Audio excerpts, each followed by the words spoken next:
Dans un petit village entouré de montagnes et de forêts denses, le marché est en effervescence avec les habitants faisant leurs courses. Sakusa, plein d'entrain, s'approche de Boza. Sakusa, aujourd'hui est le jour, Boza. J'ai entendu dire que le trésor d'Impolakala est caché quelque part dans les montagnes du Nord. Boza, hésitant, répond, j'ai entendu parler du trésor, mais la route est pleine de dangers, Sakusa. Es-tu sûr que nous sommes prêts? Sakusa, avec confiance, bien sûr. Toi et moi avons partagé de nombreuses aventures auparavant. Ce voyage ne sera pas différent. Boza sourit, très bien, commençons. Mais n'oublie pas la vieille carte de grand-père. Sakusa, jamais, elle est dans mon sac. Ils commencent leur périple à travers la forêt, escaladant des rochers et traversant des ruisseaux. Ils rencontrent des animaux sauvages et s'arrêtent parfois pour se reposer. Boza demande, penses-tu que le trésor est réel? J'ai entendu tellement d'histoires, mais je n'ai jamais vu personne en revenir. Sakusa répond, le trésor est réel, et grand-père était sûr de son emplacement. Tout ce dont nous avons besoin, c'est de persévérance et de courage. Boza, regardant la carte, l'endroit indiqué ici semble proche, mais il y a une grotte que nous devons d'abord traverser. Sakusa, allons-y prudemment.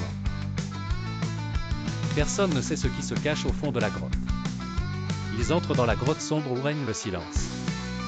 Les murs sont ornés de pierres scintillantes et d'anciennes inscriptions. Boza dit, je sens que quelque chose nous observe, sois prudent. Sakusa observe les murs, cette grotte semble ancienne. Regarde ces inscriptions, elles contiennent peut-être des indices sur le trésor. Boza allume une lampe, préparons-nous à tout. Soudain, ils entendent un grondement et des pas lourds résonner.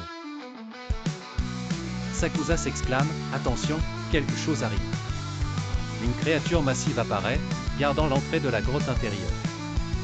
Boza, nous devons la surmonter si nous voulons atteindre le trésor. Sakusa, utilisons notre intelligence.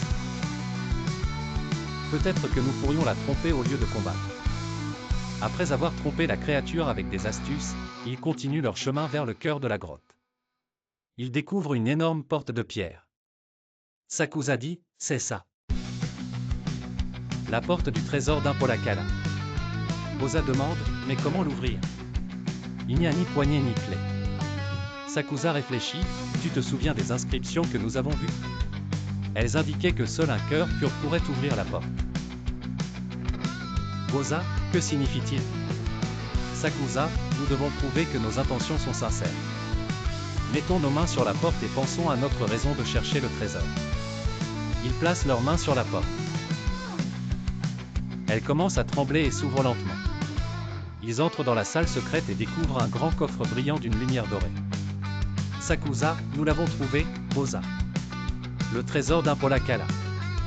Boza observe, mais il y a quelque chose de différent ici. Ce ne sont pas seulement de l'or et des bijoux. Regarde ces documents et ces pierres précieuses. Sakusa, on dirait que le véritable trésor est la connaissance ancienne et les secrets laissés par le peuple d'Impola. Boza, nous devons les emporter et les protéger. Ce n'est pas seulement une richesse matérielle, mais aussi une richesse intellectuelle. Sakusa, le voyage a été ardu, mais je suis heureux que nous ayons réussi. Maintenant, retournons au village et partageons ce que nous avons trouvé. De retour au village, ils sont accueillis avec joie par les habitants. Boza annonce, nous sommes de retour. Et avec le trésor. Sakusa, voici le trésor qui changera nos vies et celles du village.